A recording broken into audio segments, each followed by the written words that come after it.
Hello, everyone, and welcome to the first ever episode of Orange Spotlight, where you'll see interviews with the future of Syracuse sports, which is definitely not me or my co-host.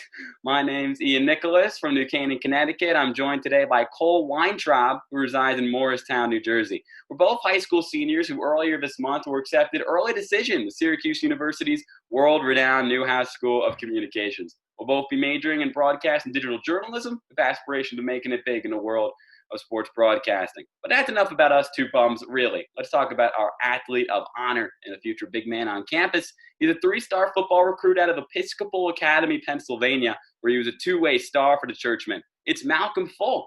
Malcolm, thanks for joining us. And how did it finally feel to sign that letter of intent to Syracuse on Wednesday, December 16th?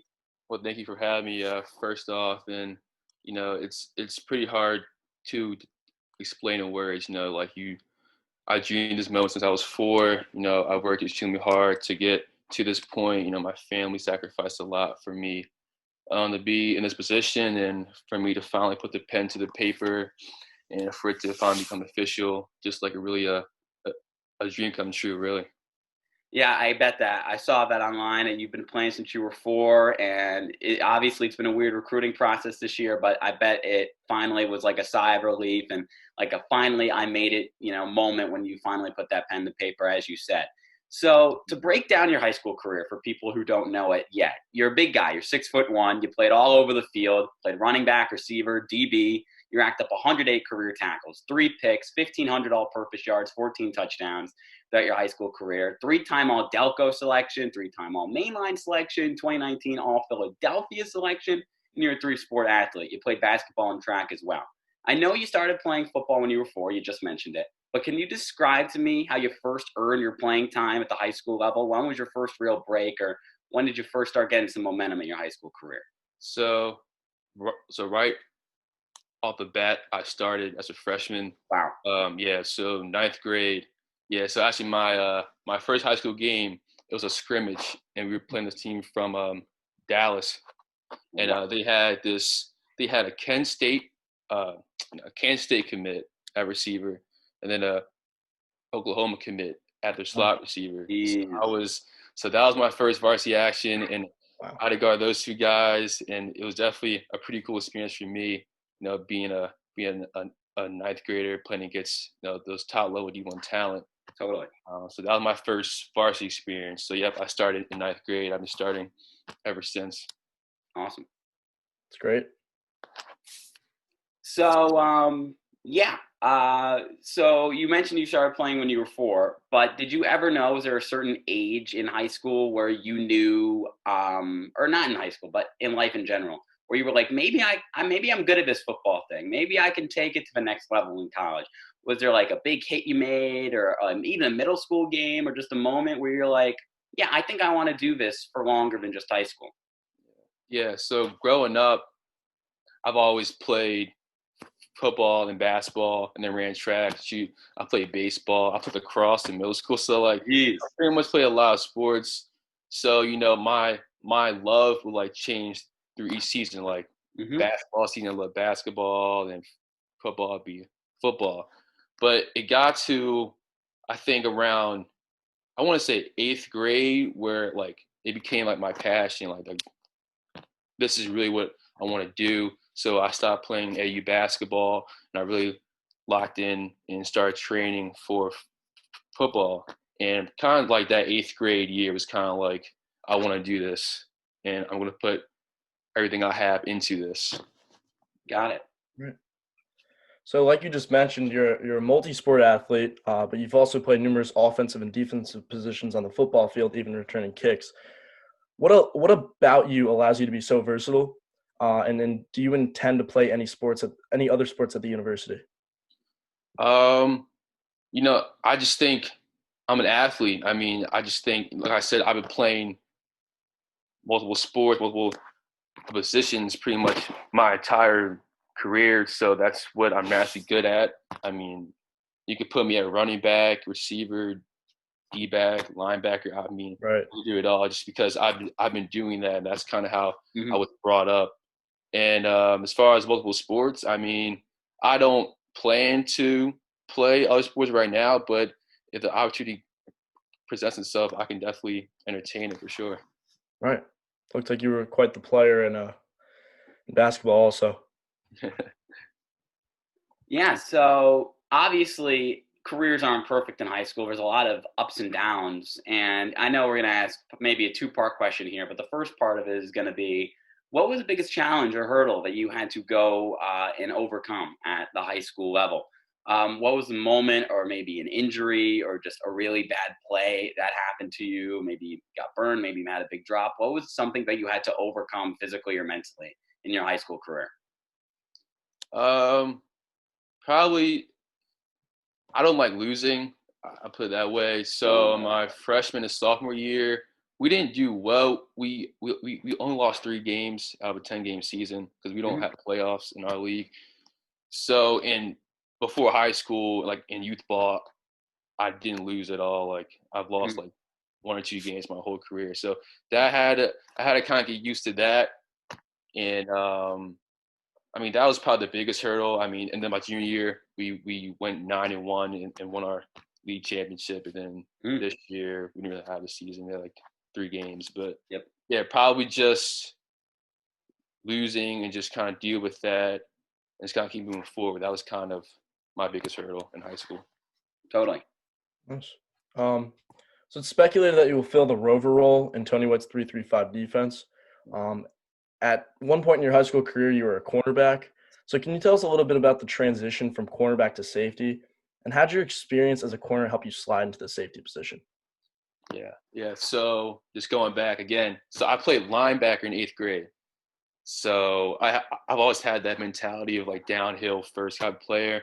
And then when I got to 9th grade, they moved me to corner. So I kind of had to change my mindset. I kind of had to learn a whole new position pretty much. And then, sophomore year, I kind of really got the hang of playing corner. I was becoming a really like lockdown elite cornerback. Mhm. Right. And then junior year, they told me that I was going to play safety because that was kind of the prime position in our defense. I could be more involved in the Mhm. run, the pass. So the corner with the coverage, playing corner definitely helps a lot because we play a lot of man-to-man defense at high school. So I was locked. I was man-to-man with like the other team's best receiver pretty much the whole game. So that forced me to develop great coverage skills. And playing safety, you have the guard slots who are really fast and quick. So the coverage skills that I learned at corner definitely helped me playing safety as well in high school. Great answer. Yeah, totally. Syracuse is obviously super excited to use you in a lot of different ways all over the field. So, you're probably going to end up playing all three of those positions, linebacker, corner, safety, at some point. And as secondary coach Nick Monroe, he is really amped to use you on the field. He said, quote, "This dude's the real deal. I remember back when we had him in camp a couple years back. He was only a sophomore. He lit it up then. I mean, seriously, he was already 6 foot, already 190 pounds. He was running a 4.6 already back then as a young buck. This is a special kid. I praise from your future position coach." Do you remember much from that sophomore camp at Syracuse, and maybe some of the plays you made that might have lit up the eyes of some of those SU coaches? I do. Yeah. It was like the last camp of that year. It was like end of July. Mm-hmm. I went up there. I just had the mindset, I'm gonna just impress everyone. I'm just go out there and compete and just, be a dog out there. And Mm-hmm. I remember I ran pretty well. I actually ran a 4.5 that summer at a previous camp. It wasn't my best 40 time, but it was decent. And then, like you go through all the drills and then the one-on-ones.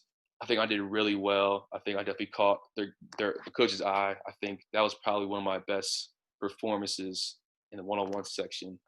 Um, yeah, it was a really great experience. It was really great to interact with all the coaches and meet some players that were helping run the camp. And it's crazy that was my sophomore year, and now I'm about to go there. It's Time pretty flies. cool. Time flies. Well said. So I'm sure everyone is eager to see you play, Malcolm, but can you give us a little bit of a preview? What current NFL player's game would you compare yours to, and why? Current NFL, probably Jamal Adams, just because he's so versatile in what he can do. He He lines up in the box. He blitzes off the edge. He can play deep. He's played a cornerback sometimes too. Just being very versatile and just being like a leader on the field is probably why I would say Jamal Adams. Awesome. Well, he's in a winning spot right now, so. Yes, sir. And hopefully you're in that same winning spot with Syracuse in a few weeks. Absolutely. No doubt. So one thing that I find always interesting with high school seniors who commit to play football, and this has happened to my school a little bit. I know a guy like Drew Pine who's at Notre Dame now playing quarterback. He graduated early, and then he enrolled early at Notre Dame. Same thing for a guy, Jack Stewart, big O tackle, committed to Michigan early. And you're going to do the same thing. You're going to enroll early at Syracuse, and you plan to enroll sometime in January. So, and you say that, obviously everyone wants to play football at the next level, but when your football career ends, you want to be either a coach, a lawyer, or a sports agent. So I guess this is a really loaded question. So I'll ask you the first part now. Why do you think enrolling early for you at Syracuse is the best option for you? Well, I think it's going to, well, first of all, from a school perspective, I'm going to be able to graduate and get my master's within my 4 to 5 year timeline at Syracuse. So that was pretty important for me. And then, just getting a head start on learning the playbook, getting in the weight room, meeting the coaches and talking with them about scheme, and just getting, a head start in college in general. High school and college is a big jump for everyone. And I think me enrolling early definitely is going to help me succeed at the college level. Yeah, 100%. And, after your college career is over, and hopefully, look, I'm 5'6". I knew my NFL dream was over when I wasn't getting over 5'6". You got the skills to go big. But when your football career is over eventually, you plan to major in political science at Syracuse. And as I mentioned ago, there's a lot of different career paths that you might want to take. You might want to be a coach, you might want to be a lawyer, might want to be a sports agent. Why are you so interested in potentially going into these fields? Like, what draws you to coaching football or maybe becoming a sports agent in the future? Yeah, so with coaching, I just think my love for the game is really unmatched. Like, I'm a nerd when it comes to that. Like, I study film like 24/7. I'm always trying to learn as much as I can about the game and just X's and O's. And, it's something that I'm passionate about. So I definitely want to pursue that. And then I definitely want to go to law school. I think my strengths are definitely my ability to write and communicate and read. And I've always, just being involved in sports is always something that interests me. So that's kind of why I want to pursue, being a coach or sports agent or being a lawyer as well. Makes sense to me. So surely at Episcopal Academy, there's a lot of preparation leading up to game day. So walk us through a typical hectic week during the football season. How much time do you spend on the practice field, in the weight room? I know you said that you study film 24/7. And are you able to get any sleep during those hectic weeks? Yeah. So, put it this way. So I live over an hour from Episcopal. Wow. So I basically have to get up. School starts at like 8. I get up at like 5. Drive down there. Have whole day classes, and then after class, I go to the trainer to get treatment. Usually, get like ice and stretch before practice. Then we have practice for about 2 hours or so, and then after practice, I stay after with some guys to work on some extra things like drills. And then after that, go home, eat, do homework, probably watch film, then go to bed, and then do it again the next day. And then you ask about like game day or just like a week, a typical week. Yeah, like a week leading up. Like, are you in the weight room at all? And you mentioned practice. Yeah. So we lift Mondays and Tuesdays. So I'm lifting then, and then usually we play on Fridays. So after Monday and Tuesday, I'm just like recovering and resting and getting ready for a game on Friday. Definitely. Got it. So, we're transitioning from high school to the pros. You're from Potts Grove, Pennsylvania, born and raised in Pennsylvania. I heard you're a big Philadelphia Eagles fan, Yep. and we're a big Giants fan. So don't worry. You and we all know pain on the same level for following sports. Yeah. So, did you watch that game yesterday between the Eagles and Cowboys? And what do you still think about Jalen Hurts after that one? I mean, the kid looks good, right? But that was a tough loss yesterday for the Eagles. It was a tough loss. I think the rest kind of didn't help us out a lot, but we're not gonna talk about that. But yeah, Jalen Hurts, the future bright for him. He's a really good player. He brings the energy I think we needed. He's athletic. He's mobile. He reads the field well. He makes good decisions for the most part. I don't know about yesterday, but other than that, yeah, he's definitely a great player. I'm excited, to see what he does in the future. Definitely could use some more receivers, some better receivers. For sure. March Chase, hopefully, Yeah. We'll never know. So now that you've gone through the entire college recruiting process and will be attending Syracuse pretty soon, what advice would you give to an up-and-coming high school prospect, and what can they do to get on a college coach's radar? Well, I mean, best advice that I would give them is just to always stay focused. And like it's pretty hard nowadays because like you're worried about offers, and the pandemic definitely didn't help a lot of kids actually. But for me, I was just so locked in on just getting better each and every day. I try to just not worry about the offers and the hype and the Twitter and Instagram stuff. Just stay focused, really. That's some great input. Well, I'm happy you responded to my Twitter DM to do this interview, but that was after the recruitment process was over. So I hit you at a good time. And for my last question before we get to our little fun segment at the end, you had 19 D1 offers, and you had a lot of places to choose from, including places in your state like Villanova and Pitt, a couple big programs, Army, Buffalo reaching out to you to trying to get you to sign along. Was there a moment in the recruitment process where Syracuse finally took the leap above those 18 other schools and you were like, I want to continue my career in the middle of freezing cold New York, playing inside that Carrier Dome, the Loud House? That is going to be pretty fun. Was there a moment or a meeting with the coach where you were like, this is where I want to go? Yeah. I mean, it might have been what you just said. Like, so Syracuse has been recruiting me since I was a freshman.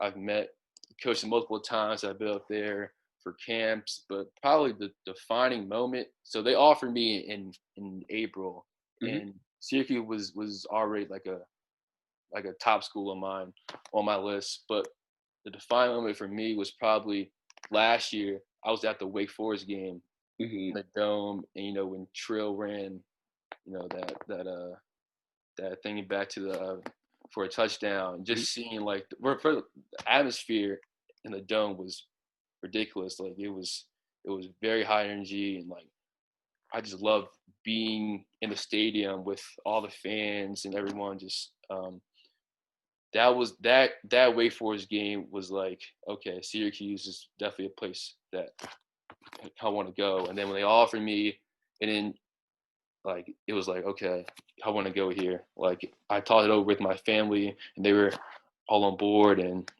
it was a go from there. Awesome. Well, I'm sure everyone's looking forward to seeing you play. So we've reached the all chalk segment of the interview. This is where the audience gets to know a little bit more about our special guest. So there's 6 rapid fire questions. Malcolm, are you ready? Yes, sir. Let's do it. All right. So who's your favorite professional athlete? Favorite professional athlete? That is Sean Taylor for sure. Yeah, that's phenomenal inspiration and a really fun player to watch. What about your favorite all-time movie? Ooh, favorite all-time movie. That's a good question.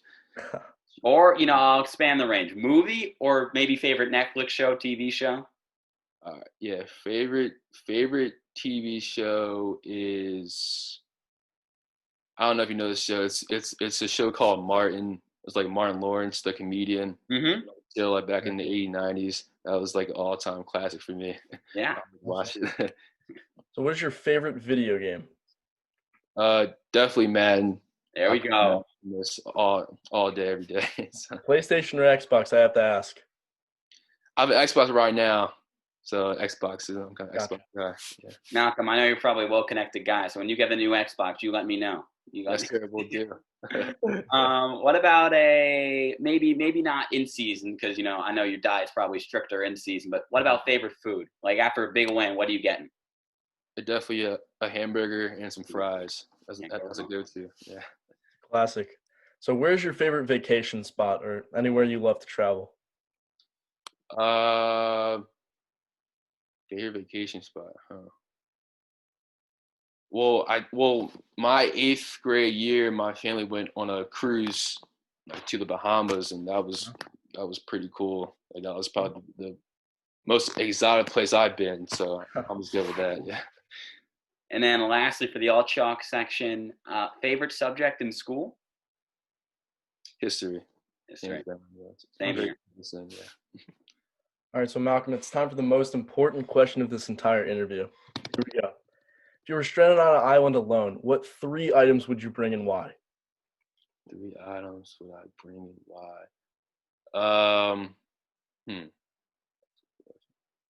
Well, I would bring my phone so I can call for help, so I can get out of there.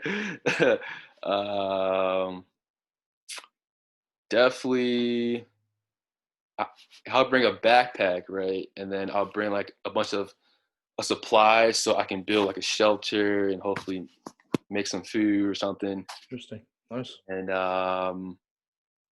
definitely bring a book so I can just read, I guess, to pass time, really. Mm-hmm. Yes, sir. All right. Well, hopefully with that phone of yours, you get out of there soon and you don't have to get all the way through that book. Yeah.